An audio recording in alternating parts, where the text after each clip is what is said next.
Prime time या बुलेटिनची सुरुवात आपण करणार आहोत आपल्या सगळ्यांना सावध करणाऱ्या या बातमीनं। मंडळी, तुमच्या घरात येणारा डर्टी हरभरा तुम्हाला आजारी पाडू शकतो। भोगी जवळ येते, त्यामुळे मोठ्या प्रमाणात सध्या हरभरा विक्रीसाठी बाजारात आला। मात्र तो हरभरा कशा प्रकारे स्वच्छ केला जातोय, आपल्या घरात तो कसा येतोय हे जाणून घेणं गरजेचं आहे।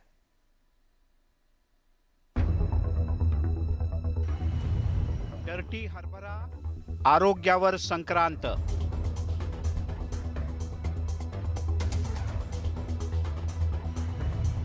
भोगीला डर्टी हरभऱ्याचे भोग।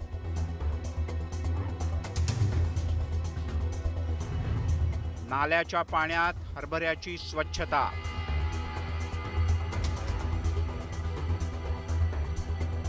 नाल्याच्या पाण्यात हरभऱ्याची अशा प्रकारे स्वच्छता सुरू आहे। नाल्यातील खराब पाणी आणि हा गलिच्छ परिसर पाहून तुम्हाला अतिशय किळस येईल।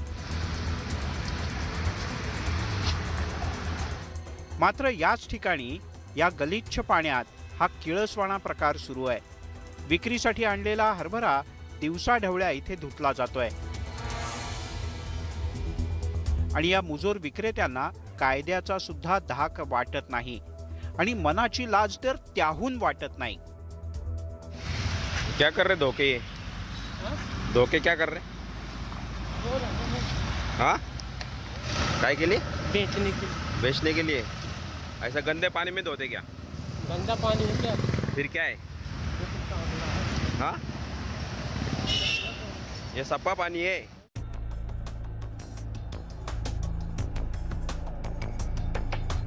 पुण्यातल्या एम्प्रेस गार्डन या उच्चभ्रू परिसरात हा घाणेरडा प्रकार राजरोजपणे घडतोय। मात्र इथे फक्त हरभराच नाही तर भाजीपाला सुद्धा धुतला जातो आणि खुद्द विक्रेत्यांनीच याची कबुली दिली आहे। नाले के पानी में धोखे दे रहे क्या खाने के लिए? नाले का अच्छा पानी उसके साथ हाँ? भाजीपाला भी देते हैं। लोकांच्या आरोग्याशी निगडीत प्रकार आहे।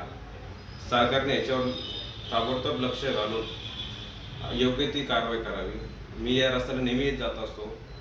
आज फक्त हरभरे दिसले, नाही तर बरेच इथे भाजीपाला, त्याचबरोबर इतर गाड्या धुणे, टू व्हीलर, फोर व्हीलर गाड्या बी इथे धुण्यात असतात। त्यातच असे भाजीपाला धुवून तिथल्या तिथे बी विकतात किंवा आपल्यासारख्या भागात आपल्याला ते आपल्या खाण्यामध्ये येत आहे। हरभऱ्याची विक्री करण्याआधी ते धुवून काढले जात असल्याचं या विक्रेत्यानं कबूल केलं आणि हाच हरभरा ग्राहक विकत सुद्धा घेतात। मात्र हा हरभरा तुम्हाला आजारी पाडू शकतो। कॉलरा असतो, डायरिया असतो, हेपॅटायटिस असतो किंवा टायफॉइड सारखे आजार असतात। या अशा प्रकारच्या आजाराच्या साथी या कंटॅमिनेटेड फूड खाण्यामुळे होतात। तर माझी सर्व नागरिकांना विनंती आहे की आपण जर घरात काही भाजीपाला असेल, फळं असेल किंवा वेगवेगळ्या प्रकारचे अन्नधान्य असतील तर ते घेऊन येत असू तर हा ताजा म्हणून आपण खातो, पण तो खाण्यापूर्वी स्वच्छ पाण्याने धुणं, त्याचं निर्जंतुकीकरण करणं हे अत्यंत आवश्यक असतं।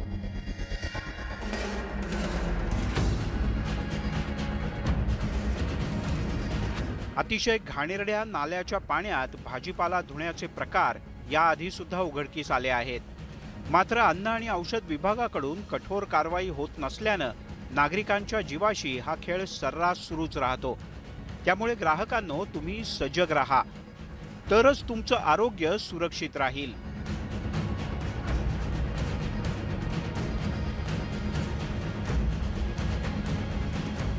गोविंद वाकडे, न्यूज 18 लोकमत, पुणे। 4 पैशासाठी लोकांच्या आरोग्याशी खेळ करणाऱ्या या लोकांना चाप बसवायलाच हवा। वळूयात पुढच्या बातमीकडे। उस्मानाबादेत रस्त्यावर पंक्चर काढण्यासाठी वापरला जाणारा जॅक रस्त्यावर ठेवून वाहन चालकांना लुटल्याच्या घटना मोठ्या प्रमाणावर समोर येत होत्या। त्यामुळे वाहन चालकांमध्ये भीतीचं वातावरण निर्माण झालं होतं। मात्र या टोळीला उस्मानाबाद पोलिसांनी ताब्यात घेतल्यानं वाहन चालकांनी सुटकेचा निश्वास सोडलाय।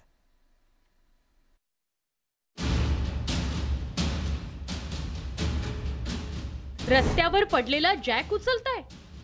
जॅक उचलत असाल तर सावधान। जॅक उचलताना होऊ शकते लूट। लुटीसाठी चोरट्यांकडून जॅकचा वापर। प्रवासात रस्त्यावर तुम्हाला जॅक दिसल्यावर तुम्ही थांबत असाल तर तुमची लूट होऊ शकते। होय, उस्मानाबादेत रस्त्यावर काही चोरटे जॅक ठेवून सापळा रचतायत। आणि हा जॅक बघितल्यावर अनेक वाहन चालक थांबून जॅक उचलतायत आणि हीच संधी साधून हे चोरटे वाहन चालकांना लुटायचे। त्यामुळे वाहन चालकांमध्ये भीतीचं वातावरण होतं। सर असं घाटाच्या ती रस्त्याने चालल्याच्या नंतर असं जॉक साईडला रोडच्या ठेवून जग दाखवून लूटमारीचं काम चालू आहे। जग दाखवून जग पाहिल्यानंतर ते जग घेण्यासाठी थांबल्याच्या नंतर मग गाडी लूटमार करतात। हा प्रकार जिल्ह्यात जास्त चालू आहे। उस्मानाबादेत या टोळीनं चांगलीच दहशत माजवली होती। मात्र स्थानिक गुन्हे शाखेनं सापळा रचून या टोळीला ताब्यात घेतलंय। 2 आरोपींना पकडण्यात यश आलंय, तर अन्य 4 आरोपींना पकडण्यासाठी पोलिसांनी पथकं देखील तैनात केली आहेत। आता 6 आरोपी टोटल निष्पन्न झालेले, 2 आरोपी आम्ही पकडलेले आहे। 2 बाईक आणि 3 मोबाईल आम्ही रिकव्हरी केलेले। बाकी 4 आरोपी ट्रेस झालेले। ह्याचं आम्ही टीम पाठवून त्यांचंही कारवाई करणार आहे। आतापर्यंत चाकूचा धाक दाखवून पैशाचं आमिष दाखवून लुटल्याच्या घटना समोर आल्या आहेत। मात्र जॅक रस्त्यावर ठेवून वाहन चालकांना लुटण्याचा हा प्रकार नवीनच होता। त्यामुळे रस्त्यावर एखादी वस्तू उचलण्यासाठी थांबत असलात तर जरा सावधानता बाळगा। उस्मानाबादहून बालाजी निरफळसह ब्युरो रिपोर्ट, न्यूज 18 लोकमत। यानंतर महाराष्ट्राला हादरवणारी बातमी शिक्षण क्षेत्रातून। औरंगाबाद मधल्या पेपर फुटी प्रकरणाच्या बातमीची राज्य सरकारनं दखल घेतली आहे। न्यूज 18 लोकमतच्या बातमीची दखल घेत पेपर फुटीची चौकशी करण्याचे आदेश राज्य सरकारनं दिलेत। डिफार्मसीचा पेपर फुटल्याचं सरकारनं मान्य करत एक प्रकारे न्यूज 18 लोकमतच्या बातमीवर शिक्कामोर्तब केलंय। आज न्यूज 18 लोकमतनं हा सगळा प्रकार चव्हाट्यावर आणलेला होता। पेपर फुटी संदर्भात विद्यार्थी आणि पेपर फोडणाऱ्यांमध्ये झालेल्या संवादाची क्लिप न्यूज 18 लोकमतच्या हाती लागली। पाहूया या क्लिपमध्ये नेमका काय संवाद आहे। हॅलो, नंबर भेटला तुमचा, पेपर पाहिजे सर उद्याचा। हा, नेक्स्ट पेपर पाहिजे होता।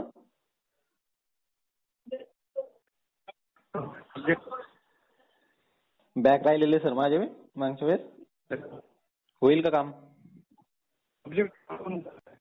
हॅलो सर, आवाज ब्रेक होतो। सब्जेक्ट कोणता आहे म्हटलं? सर बॅक आहे सर समोरची पूर्ण। सब्जेक्ट कोणता आहे? PNT चा भेटेल का sir? PNT। Hello hello sir, आवाज ब्रेक होतो तुमचा। कोणता? PNT आणि कॉग्नोसी भेटेल ना। बरं बरं, तेच म्हणलं काम होईल का, ते कसं राहील? हा सर, मी एकटाच आहे, नंबर भेटला मला एकट्यासाठी। व्हॉट्सअपला मला मेसेज आहे, टाक ना। व्हॉट्सअपला टाकू तुम्हाला? सर कसं राहील पैसे किती मध्ये? हा टाक, व्हॉट्सअपला सांगतो तुला। व्हॉट्सअपला सांगता का? चालतं सर, मी तुम्हाला हाय टाकतो मेसेज। हा हा ठीक आहे। हो। तर 4 पैशासाठी विद्यार्थ्यांच्या भविष्याशी खेळणाऱ्या या लोकांवर आता मोक्का लावायला हवा, कठोर कारवाई व्हायला हवी, जेणेकरून पुन्हा हे धजावणार नाही। वळूयात पुढच्या बातमीकडे। सिंदखेड राजामध्ये पुरातत्व विभागाची मनमानी दिसून आली।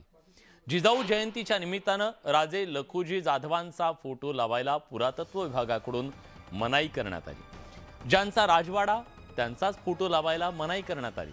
राजे लखुजी जाधवांचे वंशज त्यामुळे नाराज झालेत। जिजाऊ जन्मोत्सव कार्यक्रमाच्या निमित्तानं सिंदखेड राजामध्ये राजवाडा सजवण्यात आला, मात्र राजवाड्यावरच्या फलकावर लखुजी जाधवांचा फोटो नाहीये आणि त्यामुळेच वंशजांनी नाराजी व्यक्त केली आहे। इथे कुठे जिजाऊंचा फोटो आहे, आपण जिजाऊंचा स्टॅच्यूज बसवतो। तोही जेव्हा काम करत होतो, लोकमागणी खूप मोठ्या प्रमाणात होती, म्हणून ते बसवतो। बरोबर आहे ना? आताही अशी लोकमागणी असेल तर तो शासन दरबारी प्रस्ताव जाईल। माझ्या हातातही काही नाही आहे, नियमानुसार तो प्रस्ताव मला हेड ऑफिसला पाठवावा लागतो। भारतातील सर्वात मोठा 22 किलोमीटरचा समुद्रावरचा पूल असलेला मुंबई ट्रान्स हार्बर लिंकचं जवळपास 90% काम पूर्ण झाले।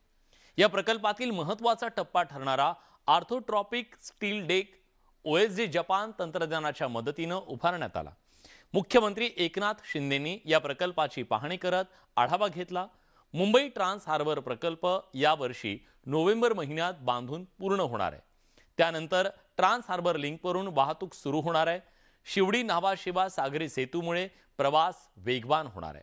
या संदर्भात मुख्यमंत्री एकनाथ शिंदे यांच्याशी खास संवाद साधलाय आमचे प्रतिनिधी उदय जाधव यांनी। आपल्या सोबत आहेत शिंदे साहेब, देशातला सगळ्यात मोठा समुद्रावरचा ब्रिज वेगाने पूर्ण होतोय, प्रगती पथावरती आहे। कधीपर्यंत सर्वसामान्य प्रवाशांना ब्रिजवरून जाता येईल आणि आता एक महत्त्वाचा गड जो तो टाकण्यात येणार आहे। शिवडी न्हावा हा जो काय सिंगल लॉंगेस्ट सी लिंक आहे, देशातला सगळ्यात लांबीचा हा सी ब्रिज आहे। 22 किलोमीटरची याची लांबी आहे आणि हा थेट आपल्या कोस्टल हायवे मुंबईचा नरिमन ड्राईव्ह ते डायरेक्ट रायगड चिर्ले या ठिकाणी जोडणारा हा महत्त्वाचा पूल आहे। 22 किलोमीटर आणि 5 किलोमीटर 27 किलोमीटरचा अतिशय महत्त्वाकांक्षी प्रकल्प मुंबई आणि MMRसाठी आहे आणि हा नोव्हेंबर 23पर्यंत हा कंप्लीट होईल। दक्षिण मुंबईतून जो काय आपण खूप मोठा 3 तासांचा फेरा घेऊन आपण अलिबाग किंवा चिर्ले गावापर्यंत जो रायगड तो फेरा वाचणार आहे। फक्त 12 ते 20 मिनिटात आपण पोहोचू शकणार। 3 तासाच्या अंतराला फक्त 12 ते 15 मिनिटांमध्ये हे अंतर प्रवासी पार करतील। अशा प्रकारचा हा अतिशय महत्त्वाचा वेळ वाचवणारा, इंधन वाचवणारा, पोल्युशन कमी करणारा हा महत्त्वाकांक्षी प्रकल्प आहे। यामुळे याचा इम्पॅक्ट मुंबईमध्ये होईल, कोकणामध्ये होईल। अमेरिकेतून एक अतिशय महत्त्वाची बातमी। अमेरिकेत विमानसेवा ठप्प झाली आहे। सर्व्हरमध्ये बिघाड झाल्यानं विमानसेवा ठप्प झाल्याची माहिती मिळते। केंद्रीय सर्व्हरमध्ये बिघाड झाल्यानं विमानसेवा ठप्प झाल्याचं कळतंय। सर्व विमानं विमानतळावरच रोखून धरण्यात आली आहेत। अमेरिकेतील तब्बल 25,000 विमानांचं उड्डाण होऊ शकलेलं नाहीये अशी माहिती समोर आली आहे। सर्व्हरमधला बिघाड दुरुस्त करण्याचे प्रयत्न सुरू आहेत। हा बिघाड दुरुस्त व्हायला किती वेळ लागेल हे सांगता येणार नसल्याचं अधिकाऱ्यांनी म्हटलंय। त्यामुळे हा तांत्रिक बिघाड आहे की सायबर हल्ला याविषयीची सध्या जोरदार चर्चा सुरू आहे। राज्यातल्या नेत्यांच्या सुरक्षेचा प्रश्न पुन्हा एकदा ऐरणीवर आलाय। नेत्यांनी प्रवास करताना काळजी घेणं गरजेचं बनलंय, कारण गेल्या 20 दिवसात विविध पक्षाच्या 4 नेत्यांचा अपघात झालाय। 24 डिसेंबर 2022ला भाजपचे आमदार जयकुमार गोरे यांच्या गाडीला अपघात झाला। पुण्याहून दहिवडीकडे जाताना गाडी पुलावरून 30 फूट खोल खड्ड्यात कोसळली। यानंतर 4 जानेवारीला राष्ट्रवादीचे आमदार धनंजय मुंडे यांच्या कारला अपघात झाला। परळीतल्या आझाद चौकात झालेल्या अपघातात धनंजय मुंडे जखमी झाले। तर 6 जानेवारीला बाळासाहेबांचे शिवसेना पक्षाचे आमदार योगेश कदम यांच्या गाडीला अपघात झाला। यात ते जखमी झाले। तर आज सकाळी प्रहार संघटनेचे आमदार बच्चू कडू यांना दुचाकी स्वारानं धडक दिली असून त्यात ते जखमी झाले।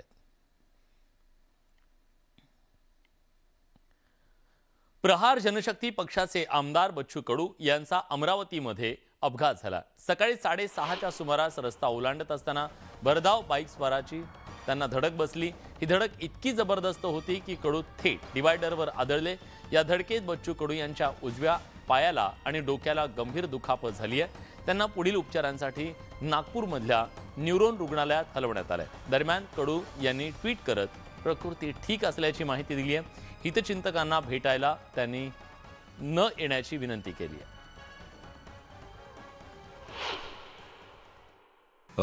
तशी त्यांचं स्वास्थ्य ठीक आहे, व्हायटल स्टेबल आहेत, GCS 15/15 आहे आणि 2 वेळा वॉमिटिंग्स पण झाल्या आहेत आणि सोबत उजव्या पायाच्या घोट्याला म्हणजे अँकलला फ्रॅक्चर असण्याची शक्यता आहे। डोक्यावरती एक जी भेग पडली आहे त्याला सुचरिंग करून घेतलं आहे आपण। अदरवाईज व्हायटली स्टेबल आहे। थोडंसं ब्लड प्रेशर हायर साईडला आहे पण तसं कॉन्शियस ओरिएंटेड असल्यामुळे थोडंसं निश्चिंत आहे असं म्हणता येईल। पंकजा मुंडे यांनी ब्रीच कँडी रुग्णालयात जाऊन भाऊ धनंजय मुंडेंची भेट घेतली। धनंजय मुंडेंच्या तब्येतीची विचारपूस करण्यासाठी पंकजा मुंडे रुग्णालयात दाखल झाल्या। धनंजय मुंडेंवर सध्या ब्रीच कँडी रुग्णालयात उपचार सुरू आहेत। परळीमध्ये धनंजय मुंडेंना अपघात झालेला होता, त्यानंतर पुढील उपचारासाठी त्यांना मुंबईत आणलं गेलं। सध्या त्यांची प्रकृती स्थिर आहे। दरम्यान कालच मुख्यमंत्री एकनाथ शिंदेंनी धनंजय मुंडेंच्या तब्येतीची विचारपूस केली होती।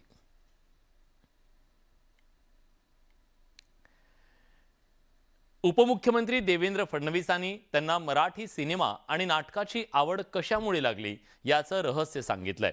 महेश कोठारे आणि सचिन पिळगावकर यांच्यामुळे सिनेमाचा गोडवा लागल्याचं त्यांनी सांगितलं. प्रेक्षकांना जोडण्याचं काम तुम्ही केल्याचं गौरवोद्गार फडणवीस यांनी काढले. महेश कोठारे यांच्या डॅमेट आणि बरंच काही या आत्मचरित्राच्या प्रकाशन कार्यक्रमात देवेंद्र फडणवीस बोलत होते. महेश कोठारेंना सिनेमासाठी कर्ज हे कलाकार म्हणून नव्हे तर वकील म्हणून मिळालं होतं. हा पुस्तकातला किस्सा त्यांनी सांगितला. मला आठवतं की मी साधारणपणे 9वीत होतो आणि पुण्याला कुठल्या तरी क्लासमध्ये 10वीच्या त्यावेळेस पॅशन होती की 10वी करता 9वीत कुठला तरी क्लास लावायचा म्हणून त्याला गेलो होतो. क्लासमध्ये इंटरेस्ट काहीच नव्हता, पण त्यावेळी धूमधडाका लागला आणि आम्ही सगळे भावंड तो पाहण्याकरता गेलो होतो. खरं तर हे आत्मचरित्र मी हातामध्ये घेतलं आणि ते इतकं सुंदर लिहिलं गेलं आणि त्याच्यात मगाशी जसा उल्लेख झाला की खरोखर जशी कथा चालते किंवा एखादा सिनेमा पाहावा असंच ते आत्मचरित्र मी अर्ध वाचून चुकलोय. आतापर्यंत मी जवळपास मला असं वाटतं 9व्या चॅप्टर पर्यंत पोहोचलोय, पण उरलेला देखील मी निश्चितपणे वाचणार आहे. तुमच्या मनोगतात तुम्ही सांगितलं की जेम्स हेडली चेसचा जो नायक आहे किंवा त्याचा जो गुप्त हेर आहे त्याच्या तोंडी जे डॅमेट आहे ते तुम्हाला आवडलं आणि ते तुमच्या तोंडी गेलं आणि त्यानंतर तुम्ही पहिल्यांदा ज्यावेळेस सिनेमामध्ये ते वापरलं त्यावेळेस अनेकांचा विरोध होता किंवा वापरू नये असं वाटत होतं, पण तुम्ही ते न ऐकता सिनेमामध्ये ते वापरलं आणि त्याच्यानंतर तुम्ही सातत्याने वापरत गेलात आणि ते इतकं प्रसिद्ध झालं की महेश कोठारे आणि डॅमिट या दोन गोष्टी इनसेपरेबल झाल्या. कारण तुमच्या पहिल्या सिनेमाला बँक ऑफ महाराष्ट्राने कर्ज दिलं आणि तुम्ही त्यात लिहिलेलं आहे की ते कर्ज दिल्यानंतर रेकॉर्डिंगला जायचं होतं, पैसे नव्हते, कर्ज सँक्शन झालं होतं पण पैसे मंजूर झाले नव्हते. तुम्ही मॅनेजरला फोन केला तर तेव्हाचे मॅनेजर किती चांगले होते, ते म्हणाले ठीक आहे ते 20,000 रुपये वेगळे देऊन देतो, तुम्ही त्या ठिकाणी चालले जा, तुम्ही रेकॉर्डिंग करून टाका. आता साहेब पांडेजी आता असं म्हणत नाहीत, आता बँक मॅनेजर आणि आम्ही तर असे आहोत की तुमच्या बँकांमध्ये लिहिलंय की नेत्यांना आणि पोलिसांना कर्जच द्यायचं नाही आणि तुम्हाला कर्ज का मिळालं, तुम्ही वकील आहात पण वकील म्हणून नाही मिळालं, अभिनेता म्हणून मिळालं, वकिलालाही देत नाही ते लोक कर्ज.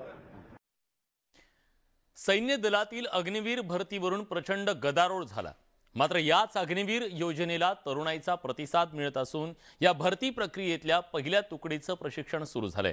पाहूया नाशिकच्या आर्टिलरी सेंटरमधून न्यूज 18 लोकमतचा खास रिपोर्ट.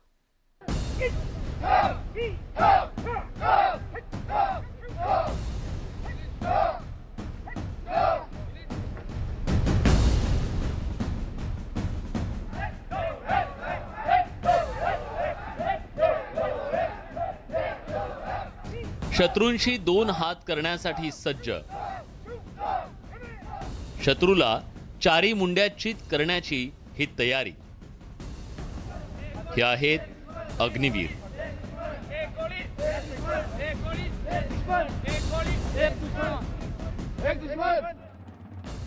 नाशिकच्या आर्टिलरी सेंटरमध्ये अग्निवीरांचं खडतर प्रशिक्षण सुरू आहे. केंद्र सरकारच्या अग्निपथ योजनेअंतर्गत अग्निवीरांची भरती करण्यात येते. त्यानुसार 2,500 अग्निवीरांचं प्रशिक्षण सध्या नाशकात सुरू आहे.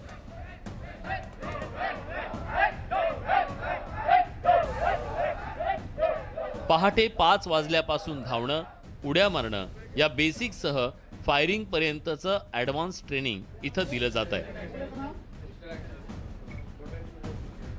अग्निवीर जो है ये अग्निपथ स्कीम से लॉन्च हुआ है. इसके तहत हमारे RT centre Nashik road camp में 31 दिसंबर 2022 तक 2600 रिक्रूट यहाँ पे आए हुए हैं. तो सबसे पहले जैसे ये आए तो हमने इनका बायोमेट्रिक टेस्ट और जो डॉक्यूमेंट्री थे वो हमने पूरे इनके चेक किए. उसके बाद में हमने इनको सबसे पहले जो भी सेंटर में जो भी है हर चीज़ को हमने इनको विजिट करवाया और इनको इसके बारे में बताया. यहाँ पे हमें बहुत सारी फैसिलिटीज़ दी जा रही हैं. सुबह हमारे को क्या कहते हैं न्यूट्रिशन डाइट दी जाती है. उसके साथ हमारे लिए हेल्थ फैसिलिटीज़ बहुत अच्छी हैं, स्पोर्ट्स फैसिलिटीज़ बहुत अच्छी हैं. जो भी स्पोर्ट्स करना चाहता है उनको अच्छे ट्रेन कोचेस दिए जा रहे हैं. मेडिकल फैसिलिटीज़ में किसी को आपको क्या कहते हैं मेडिकल प्रॉब्लम्स हैं तो वो प्रोवाइड की जाती हैं, और डाइट में हमें एकदम न्यूट्रिशन वाली डाइट दी जाती है। मैदानी प्रशिक्षणाबरोबरच या अग्निवीरांना संगणकाद्वारे प्रशिक्षण दिलं जात आहे। सैन्यामध्ये दाखल होणाऱ्या या अग्निवीरांच्या वेगवेगळ्या कागदपत्रांची पडताळणी झाल्यानंतर त्यांची या ठिकाणी आयक्यू टेस्ट घेतली जाते। ऑनलाईन पद्धतीने घेतल्या जाणाऱ्या आयक्यू टेस्ट नंतर या सगळ्या प्रशिक्षणार्थी विद्यार्थ्यांचं विभाजन वेगवेगळ्या विभागांमध्ये केलं जातं आणि त्यानंतर त्यांचं दुसरं पाऊल हे अग्निवीर म्हणून भारतीय सैन्यात पडतं। सैन्य दलात वापरली जाणारी वाहनं, शस्त्र चालवणं, तोफेचे प्रकार कसे ऑपरेट करायचे याचं प्रशिक्षण या अग्निवीरांना दिलं जात आहे। पूरे देश को ये पता लगेगा कि किस तरह अग्निवीर मोटिवेटेड और पूरे जोश में अपना ट्रेनिंग कर रहे हैं, और नेशन बिल्डिंग के लिए उनका योगदान जो भी होगा वो आप सब देखेंगे। उघड्या डोळ्यांनी पाहिलेलं स्वप्न पूर्ण होत असल्याचा आनंद या अग्निवीरांच्या चेहऱ्यावर पाहायला मिळतोय। जसा आपला सिक्का असतो त्याचे दोन्ही पैलू असते, एक पॉझिटिव्ह आणि एक निगेटिव्ह, तसे याचे दोन चांगले कोणी ना कोणी विरोधमध्ये पाहिजे सर। आता अग्निवीर ही एकदम चांगली स्कीम आहे सर। केंद्र सरकारची अग्निवीर योजना जाहीर झाली त्यावेळी मोठा गोंधळ झाला, ठिकठिकाणी जाळपोळ झाली, राजकारणही रंगलं। तरीही ध्येयवेड्या तरुणांनी देशसेवेसाठी अग्निवीर बनण्याचं ठरवलं। त्यासाठी हे तरुण रक्ताचं पाणी करतायत। शत्रूला धडकी भरवण्यासाठी आणि युद्धभूमीवर नामोहरम करण्यासाठी हे अग्निवीर म्हणतायत।